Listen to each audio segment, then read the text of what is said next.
चन्द्राय राधिकाय तदालये कृष्णाय कृष्णभक्ताय तद्भक्ताय नमो नमः। वाञ्छाकल्पतरुभ्यश्च कृपासिन्धुभ्यैव च पतितानां पावनेभ्यो वैष्णवेभ्यो नमो नमः। नमो महावदान्याय कृष्णप्रेमप्रदायते कृष्णाय कृष्णचैतन्यनाम्ने गौरतिशे नमः। हे कृष्ण करुणा सिन्धु दीनबन्धो जगत्पते गोपेश गोपिकान्त राधाकान्त नमोस्तुते। तप्त कांचन गौरांगी राधे वृंदावनेश्वरी वृषभानुसुते देवी प्रणमामि हरिप्रिये।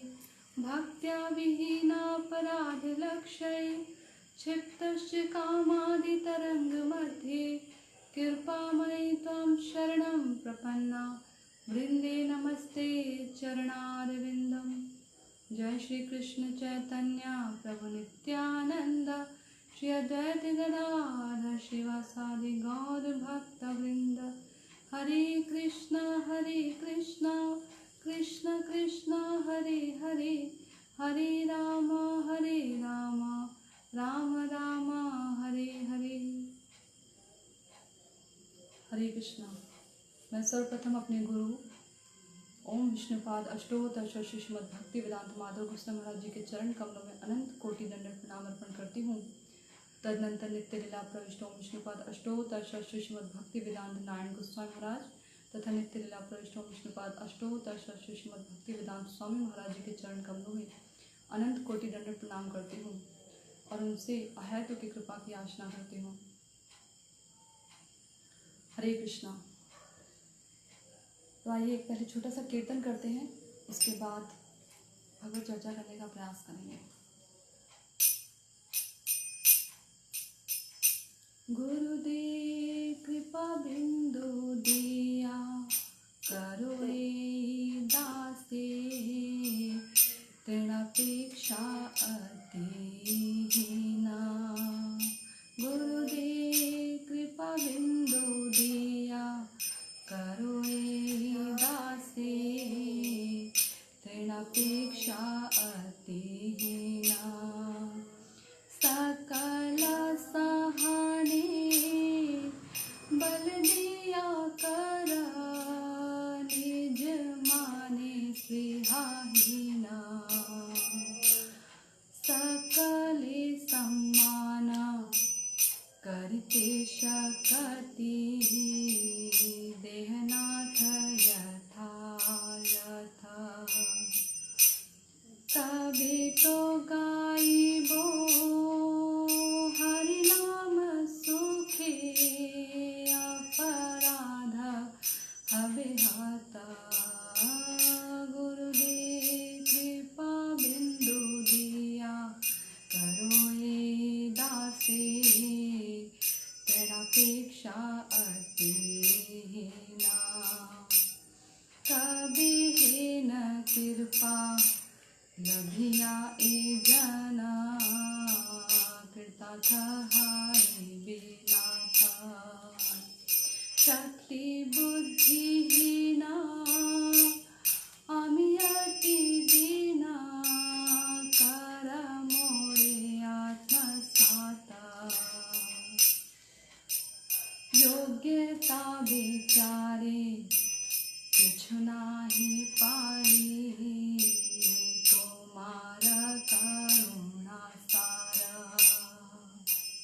करुणा ना हईले कांदिया कांदिया प्राण ना राखी बोहारा। गुरुदेव कृपा बिंदु दिया करो दासे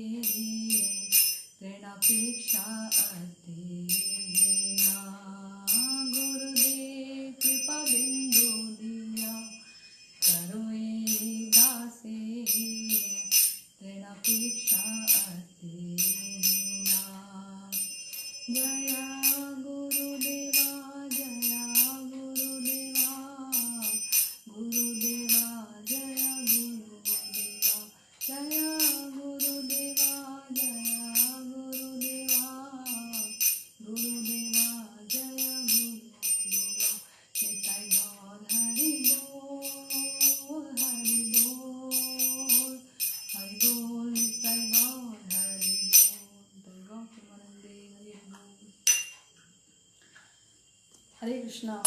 तो कैसे हैं आप सभी लोग?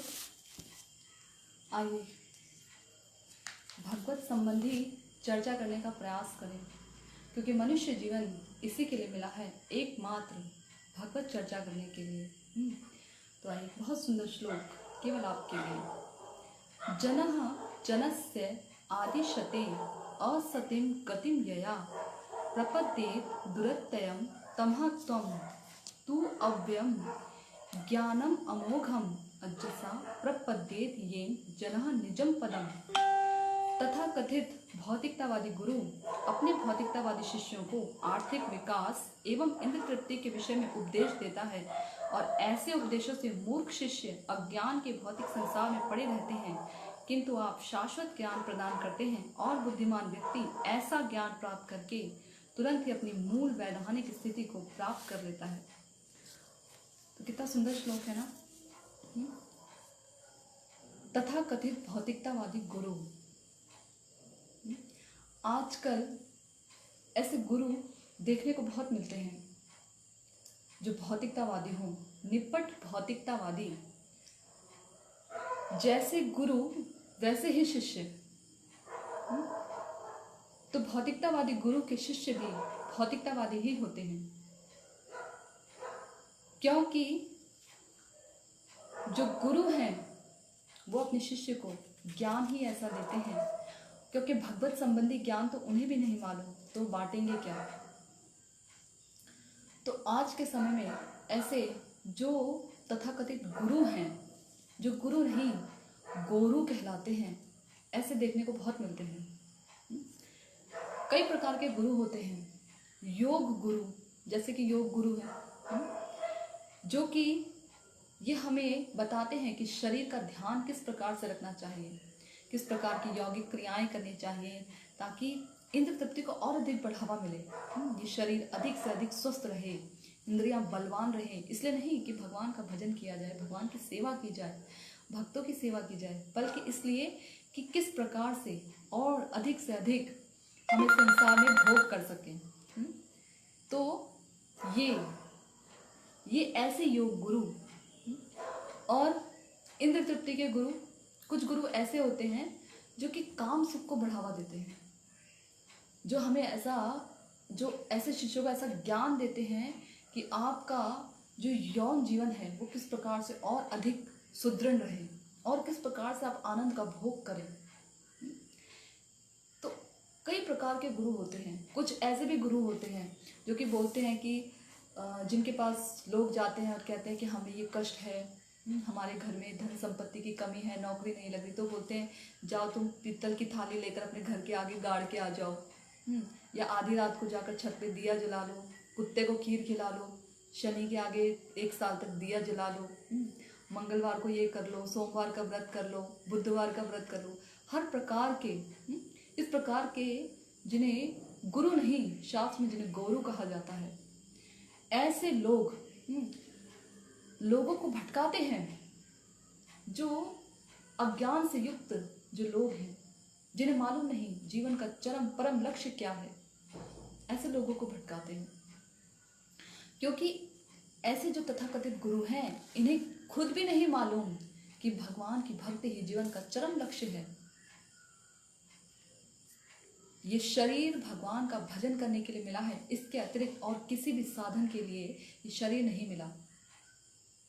जैसे कि एक कंपनी में, मैंने बहुत बार ये उदाहरण दिया है, एक कंपनी में यदि कोई एम्प्लॉय रखा जाता है और एम्प्लॉय को हर प्रकार की सुविधा प्रदान की जाती है, परंतु यदि वही एम्प्लॉय अगर ठीक ढंग से कार्य ना करे, तो जो कंपनी का जो मालिक है वो उससे सारी सुविधाओं को छीन लेता है, सभी सुविधाओं को छीन लेगा और उसे कंपनी से निकाल बाहर करेगा। इसी प्रकार से भगवान ने हमें ये शरीर दिया है। इस शरीर के द्वारा हम भगवान का भजन करते हैं। यदि इस शरीर से भगवान का भजन ना किया जाए और अपनी ही इंद्र तृप्तियों में लगा जाए, तो क्या होगा? भगवान ये सुविधा हमसे छीन लेंगे और अगले जन्म में हमें कुकर शुकर की योनि प्राप्त होगी, जिसमें अनेक प्रकार के हम भोग कर सकते हैं। उसमें भोगों की कमी नहीं है, ये योनि ही है भोग योनि, परंतु मनुष्य योनि है कर्म योनि। भजन करने के लिए ऐसा कर्म हम करें कि हम जल्दी से जल्दी इस शरीर के बंधन से छूट जाएं, मन की आसक्ति जो संसार में लगी है उससे छूट जाएं। तो ऐसे यहाँ कहा गया कि तथा कथित भौतिकतावादी गुरु अपने भौतिकतावादी शिष्य को आर्थिक विकास एवं इंद्र तृप्ति के विषय में उपदेश देते हैं, और ऐसे उपदेशों से मूर्ख शिष्य अज्ञान के भौतिक संसार में पड़े रहते हैं। ऐसा उपदेश पाकर जो मूर्ख शिष्य हैं, जिन शिष्यों को भी ये नहीं मालूम कि ये मनुष्य योनि हमें क्यों प्राप्त हुई है, एक बार के लिए भी नहीं सोचते। अभी हाल ही में कुछ दिन पहले एक व्यक्ति की मृत्यु हो गई थी, और मृत्यु अचानक से आ गई, पता भी नहीं लगा उसे। आराम से उसने खाया पिया, अपना जो दिन की सुबह की जो क्रियाएं हैं वो सभी क्रियाएं उसने की। उसके बाद वो यूं ही बैठा हुआ था और अचानक से काल के पंजे ने आके उसके गर्दन को दबोच लिया। तो हम नहीं जानते कि हमारी मृत्यु कब हो जाए, कब ये शरीर, इस शरीर से हमें निकलना पड़े जबरन।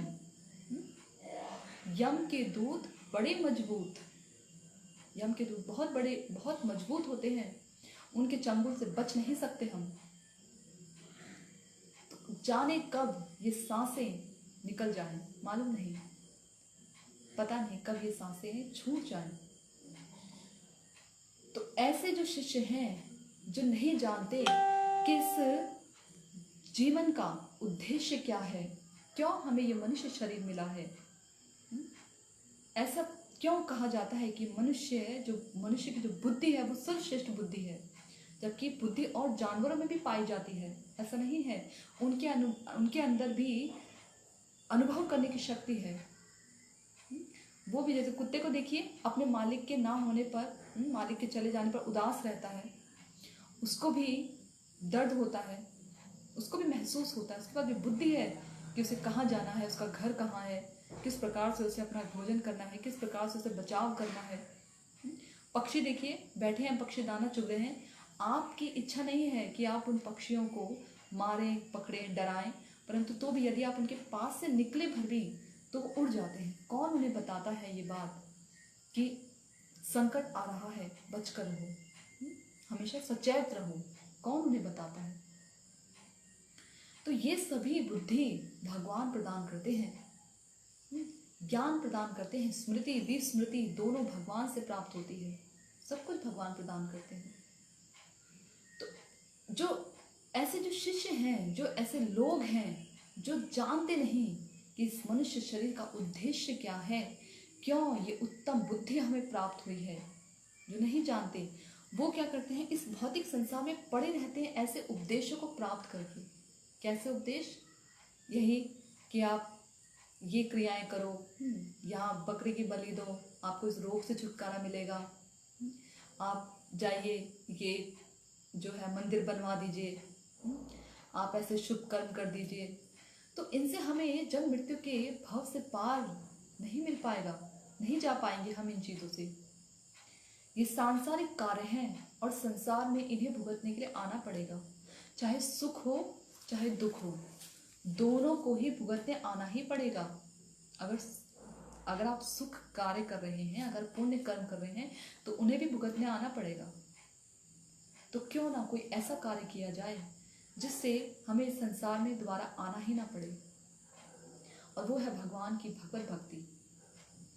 क्योंकि भगवान नित्य हैं तो उनकी सेवा भी नित्य है, और उनके सेवक भी नित्य हैं, और उनकी सेवा करने वाले भी नित्य धाम को प्राप्त होते हैं। तो यहाँ कह रहे हैं कि ऐसे शिष्य जो मूर्ख शिष्य हैं, ऐसे लोगों को देखिए मूर्ख कहा गया है। मूर्ख जो ऐसे उपदेशों को ग्रहण करते हैं और जिन्हें नहीं मालूम कि संसार, इस मनुष्य जीवन का क्या उद्देश्य है, ऐसे लोगों को मूर्ख कहा गया है। ऐसे मूर्ख शिष्य अज्ञान के भौतिक संसार में पड़े रहते हैं। जब श्रील व्यासदेव जी ने सभी ग्रंथों को उनका संकलन कर दिया था और वेदों में से निकाल के उनका सार सब कुछ लिख दिया था, पुराण उपनिषद आदि सब कुछ लिख दिए थे, इतने 108 उपनिषद लिखने के बाद भी, इतने पुराण लिखने के बाद भी वो उदास थे। उन्हें अपनी उदासी का कारण नहीं मालूम था। जब उनके गुरु नारद जी आए, उन्होंने बताया कि देखो तुम इसलिए उदास हो क्योंकि तुमने भगवान के बारे में तो कुछ लिखा ही नहीं। तुमने वही सब लिखा है, उन्हीं यही सब लिखा है जो चार जो है अर्थ, धर्म अर्थ काम मोक्ष, इन्हीं के बारे में लिखा है, और सांसारिक मनुष्य तो इन्हीं के पीछे पड़ा रहता है। तो तुमने यही सब लिख दिया तो तुमने कौन सा उत्तम कार्य किया है? तुम भगवान के विषय में लिखो, भगवान के दिव्य नाम रूप गुण लीला आदि के विषय में लिखो, तब तुम्हें परम शांति प्राप्त होगी। तो हम सभी चाहते हैं ना परम शांति को प्राप्त करना, दुखी रहते हैं, शांति नहीं है हमारे जीवन में, कलह है, उदासी है, यों ही बैठे बैठे अपने आप ही उदास हो जाते हैं। उदासी का कभी कभी कोई कारण भी नजर नहीं आता। क्यों? क्योंकि आत्मा को शांति नहीं मिल रही। हम कहते हैं ना किसी के मरने के बाद भगवान इसकी आत्मा को शांति दे। कहाँ से मिलेगी शांति जब सारे जीवन भर भगवान का नाम ही नहीं लिया, भगवान की कथाएं ही नहीं सुनी, तो कहाँ से शांति प्राप्त होगी? ऐसे शांति प्राप्त नहीं होती। ये तो जब तक शरीर है तब तक शांति प्राप्त कर लेना चाहिए, उसके लिए प्रयास कर लेना चाहिए। मरने के बाद कौन सी शांति का प्रयास करेंगे? तो यहाँ कह रहे हैं कि ऐसे मूर्ख शिष्य अज्ञान के भौतिक संसार में पड़े रहते हैं, किंतु आप शाश्वत ज्ञान प्रदान करते हैं, और बुद्धिमान व्यक्ति ऐसा ज्ञान प्राप्त करके तुरंत ही अपनी मूल वैधानिक स्थिति को प्राप्त कर लेता है। तो यहाँ कह रहे हैं कि भगवान शाश्वत ज्ञान प्रदान करते हैं। कौन? भगवान प्राप्त कराते हैं। ऐसा ज्ञान शाश्वत यानी जो नित्य रहता है, जो हमेशा रहता है, ऐसा ज्ञान भगवान प्रदान करते हैं। शाश्वत ज्ञान, शाश्वत यानी जो नित्य रहता है। जीवेर स्वरूप है नित्य कृष्ण दास। जीव का क्या स्वरूप है कि वो नित्य कृष्ण दास है, नित्य है, अनित्य नहीं है। ममे वांशो जीव लोके जीव भूत सनातन। जो जीव है, जो भूत है, भूत यानी हमें भी भूत कहा जाता है, जानते हैं आप? स्थूल शरीर नहीं है, जिसका स्थूल शरीर नहीं होता उसे भूत कहा जाता है। तो यदि हमारा स्थूल शरीर ना हो तो वो भी भूत की ही श्रेणी में आएगा। तो सनातन है, हमेशा से नित्य है।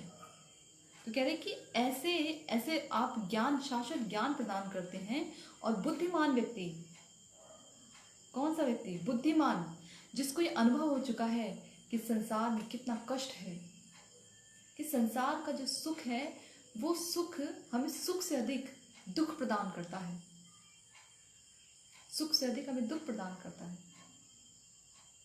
और सांसारिक जितने भी रिश्ते हैं सब स्वार्थ से युक्त हैं, सब कष्ट प्रदान करते हैं। जब तक मतलब रहता है तभी तक रहते हैं साथ में, और जैसे ही मतलब दूर हो जाए वैसे ही दूर हो जाते हैं। तो ऐसे स्वार्थी रिश्ते। तो कह रहे हैं कि ऐसे बुद्धिमान व्यक्ति को आप ज्ञान प्राप्त करा देते हैं और वह तुरंत ही अपनी मूल वैधानिक स्थिति को प्राप्त कर लेता है। देखिए, महाराज चित्रकेतु का नाम तो आपने सुना ही होगा। चित्रकेतु महाराज, जिन्होंने अपराध नहीं किया था परंतु अपराध उनका ले लिया गया था। पार्वती जी ने अपराध ले लिया था और उन्हें श्राप दे दिया था कि जाओ तुम जो है असुर योनि में जन्म लोगे। तो जो वृत्तासुर थे, जो चित्रकेतु महाराज थे, उनके अंदर इतना बल था, इतनी उनके अंदर शक्ति थी कि वो पलटकर उस श्राप को पलट सकते थे और उसके उत्तर में भी श्राप दे सकते थे, परंतु उन्होंने ऐसा किया नहीं, क्योंकि भगवान के भक्त परम शांति युक्त होते हैं, सहनशील होते हैं। तृणादपि सुनिचिन तरोरपि सहिष्णुना, सहिष्णु होते हैं भगवान के भक्त। तो उन्होंने सह लिया, और जब उन्हें वो असुर योनि प्राप्त हुई, जड़ बुद्धि की योनि, तो उसमें क्या हुआ? तब भी उस जड़ बुद्धि वाली योनि में भी उन्हें भगवान का ज्ञान प्राप्त था। देखिए, जब इंद्र लड़ने आता है तो इंद्र से कहते हैं कि हे इंद्र, तुम डरो मत, तुम्हारे पास तो, तुम्हें तो स्वयं भगवान ने ये बताया है कि मेरी मृत्यु कैसे होगी। तुम इस वज्र का उपयोग करके मेरे शरीर को छिन्न भिन्न कर दो, ताकि मैं भगवान के धाम को जा सकूं, मैं भगवान की नित्य सेवा में युक्त हो सकूं। उनकी बुद्धि जो है विस्मृति नहीं हुई उन्हें उस जड़ योनि में भी। और देखिए जड़ भरत, महाराज जड़ भरत कैसे, जब वो राजा भरत थे तब वो हिरण में आसक्त हो गए थे, एक हिरण में आसक्त हो गए थे। और उस आसक्ति में भी जब उन्हें अगला जन्म हिरण का मिला तो उस हिरण की योनि में भी उन्हें याद था। देखिए जानवर की बुद्धि है तो भी उन्हें याद है कि मैं पिछले जन्म में किस प्रकार मेरा पतन हो गया था और मुझे उस प्रकार से नहीं रहना है। भक्तों के जो आश्रम होते थे मुनियों के, उनके आसपास ही घुमा करते थे और उनका उच्छिष्ट पाते थे, हिरणों की टोली में नहीं जाते थे। तो विस्मृति नहीं होने दी भगवान ने। तो ये कार्य देखिए, तो इस प्रकार से भगवान उन्हें ऐसी बुद्धि प्रदान करते हैं जिसके द्वारा वो भगवान तक आ सके।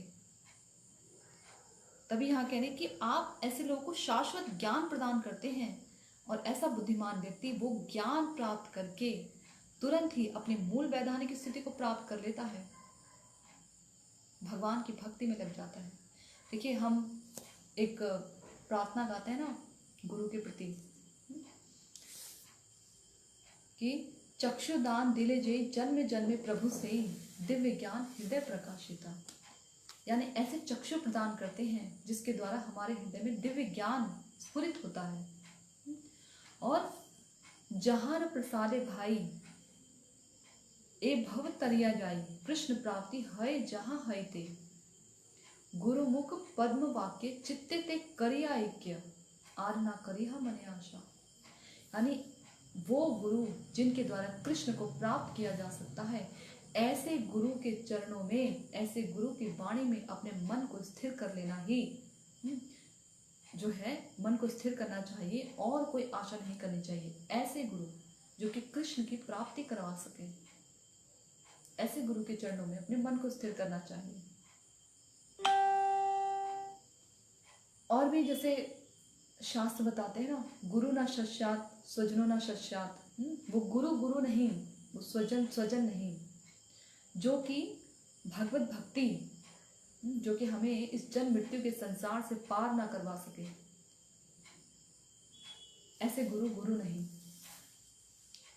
इसलिए ये भागवतम और ये शास्त्रों के श्लोक वो कुंजी हैं, वो चाबी हैं जिसके द्वारा हम इस भाव से पार उतर सकते हैं, भगवान के प्रेम रूपी रत्न के संदूक को खोल सकते हैं। ये शास्त्रों के मर्म यूं ही समझ नहीं आते। नयमात्मा न प्रवचनेन न लभ्या न लभ्यो न मेधया न बहुना श्रुते। बहुत सुनकर भी, बहुत सुनने के बावजूद भी भगवान के विषय में समझ नहीं आ सकता। ये हरि गुरु वैष्णव की वाणी क्या है ये समझ नहीं आती, बहुत सुनने के बाद भी। तो फिर कैसे समझ आती है? जबकि बोला जाता है ना कि सबसे पहले श्रवण करना चाहिए। तो जब बहुत सुनने पर भी समझ ना आए तो फिर श्रवण का क्या अर्थ? कहने का तात्पर्य है कि श्रवण तो करना है, जब तक सुनेंगे नहीं तो जानेंगे कैसे कि सेवा करेंगे, कैसे सेवा होनी चाहिए। लेकिन सुनने के बाद उसे अपने जीवन में धारण करने का प्रयास करना है, उसे अपने जीवन में उतारना है, तो भक्ति होगी। भक्ति क्रियाशील है। जब तक आप करेंगे नहीं तो नहीं कह सकते कि हम भक्ति कर रहे हैं। सिर्फ सुन लेना अपने आप में भक्ति नहीं है, उसको करना भक्ति है, जीवन में लाना भक्ति है। तो अब मैं अपनी वाणी को यहीं विराम देती हूँ। और यदि किसी का कोई प्रश्न हो तो आप अपने प्रश्न को पूछ सकते हैं, जिसका मैं उत्तर देने का पूरा प्रयास करूँगी। और यदि कथा में किसी भी प्रकार का कोई त्रुटि रह गई हो तो इसके लिए मुझे क्षमा करें। मैं अपनी वाणी को यहीं विराम देती हूँ। हरे कृष्णा। वांछा कल्पतरुभ्यश्च कृपा सिंधुभ्यश्च पतितानां पावनेभ्यो वैष्णवेभ्यो नमो नमः।